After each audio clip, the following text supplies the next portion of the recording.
Aroma of রান্নাঘরে আপনাদের সকলকে স্বাগতম। আজকে ডিনারের রেসিপি খুব টেস্টি হতে চলেছে। বানাচ্ছি পনির মশলা ইন হোয়াইট গ্রেভি।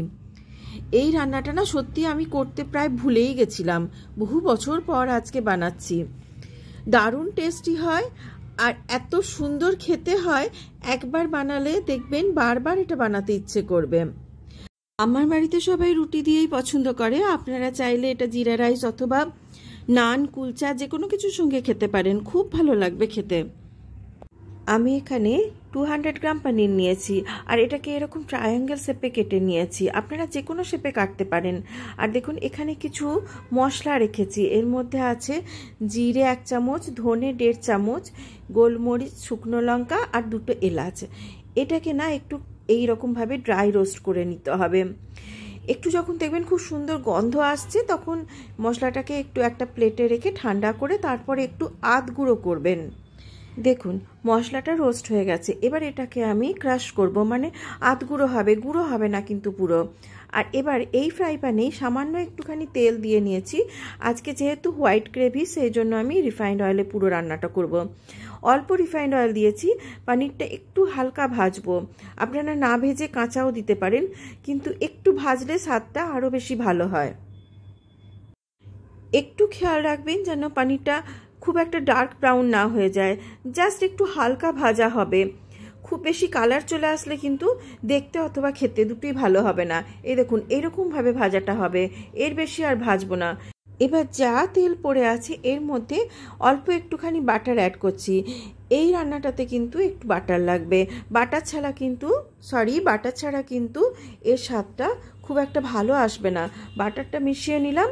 এবার বাটারটা যেন না জ্বলে, মানে কালার যেন না চলে আসে, খেয়াল রাখবেন, বা পোড়া না হয়ে যায়। এবার এর মধ্যে দিয়ে দিচ্ছি একটা মিডিয়াম সাইজের পেঁয়াজকে পেস্ট করে নিয়েছিলাম মিক্সিতে, সেই পেস্টটা। আর এই পেঁয়াজ ভাজাটার সময়ও খেয়াল রাখতে হবে গ্যাসের ফ্লেমটা যেন খুব একটা বেশি না থাকে, মানে খুব লো ফ্লেমে ভাজা হবে, যাতে কোনোভাবেই কালার না আসে। ভাজা হবে অথচ কালার হবে না। আর এর মধ্যে মেশাচ্ছি 1 চামচ আদা আর 1 চামচ রসুনের পেস্ট। এবার এই আদা রসুনের পেস্টটা দেওয়ার পরেও একটুখানি ভেজে নিতে হবে, যতক্ষণ না পর্যন্ত এর কাঁচা গন্ধটা চলে যাচ্ছে। যে পাত্রটাতে রান্না করছেন যদি দেখেন যে খুব বেশি গরম হয়ে গেছে বা হিট হয়ে গেছে, তখন ওটা একটু বন্ধ করে আবার জ্বালাবেন গ্যাসটা।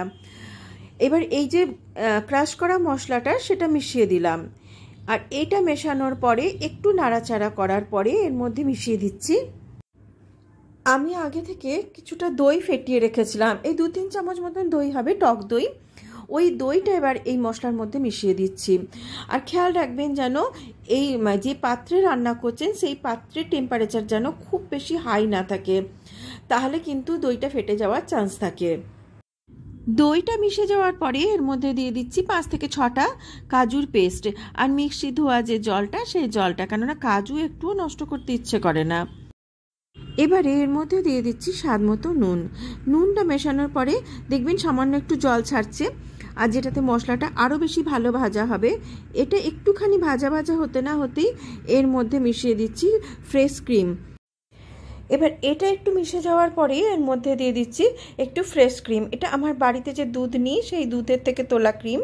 আপনারা বাজারে যে ক্রিম পাওয়া যায় কিনতে, সেই ক্রিমও মেশাতে পারেন, তাতে গ্রেভিটা কিন্তু আরও বেশি বাটারি হবে। আর এবার এর মধ্যে মিশিয়ে দিচ্ছি ওই ভেজে রাখা পনিরটা মিশিয়ে দেওয়ার পরে খুব বেশিক্ষণ কিন্তু এটা কুক করব না। একটু নাড়াচাড়া করার পরে এর মধ্যে মিশিয়ে দিচ্ছি সামান্য একটু গরম মশলার গুঁড়ো, এই 1/4 টিস্পুন মতন মেশালাম, খুব বেশি না। আর একটা জিনিস লাগবে, সেটা হচ্ছে কসুরি মেথি। কসুরি মেথিকে হাতে করে এইভাবে একটুখানি ঘষে নিয়ে দেবেন, তাতে গন্ধটা খুব ভালো আসবে। ব্যাস দেখুন এই পর্যায়ে কিন্তু এই রান্নাটা পুরোটাই হয়ে এসেছে। কিন্তু আমি এর মধ্যে একটু তড়কা দেবো। তড়কা এই কারণেই দেবো যে এটা দেখতে আর খেতে দুটোই আরও বেশি ভালো হবে, কারণ এর মধ্যে একটা ক্রাঞ্চ লাগবে। সেই ক্রাঞ্চটার জন্য এর ওপর থেকে একটা তড়কা দেবো। এবারে অন্য আর একটা ফ্রাই প্যানে সামান্য একটু রিফাইন্ড অয়েল গরম করেছি আর তার সঙ্গে একটু অ্যাড করছি বাটার। আর আগে থেকে কিছু টমেটো, ক্যাপসিকাম আর আদা আমি কেটে রেখেছিলাম, সেটা এবারে এর মধ্যে একটুখানি ফ্রাই করতে হবে। খেয়াল রাখবেন যেন এটা কোনোভাবেই ওভারকুক না হয়, এর ক্রাঞ্চ যেন থাকে। আর কিছু কাঁচা লঙ্কা দিলাম, একটু ঝালটাও দরকার, তো সেই জন্য। আর খেতেও খুব ভালো লাগবে এর গন্ধটাতে। আর এই যে আদাটা দিয়েছি, এই আদাটা থেকেও একটা খুব সুন্দর গন্ধ আসবে।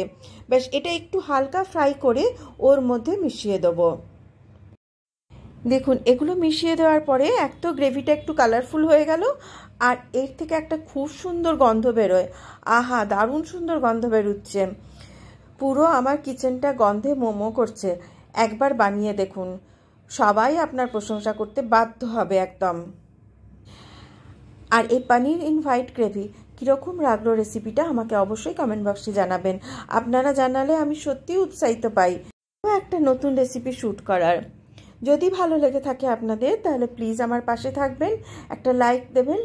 আর যে সমস্ত দর্শক বন্ধু নতুন দর্শক, তাদের উদ্দেশ্যে বলছি, সাবস্ক্রাইব করে আমার পাশে থাকবেন, তাতে আমি নতুন কোনো রেসিপি দিলে আপনাদের কাছে সঙ্গে সঙ্গে নোটিফিকেশান পৌঁছে যাবে।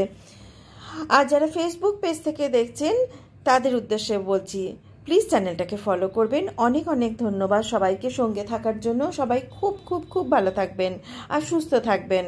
আবার দেখা হবে আরও একটা নতুন রেসিপি নিয়ে। Till then, bye by.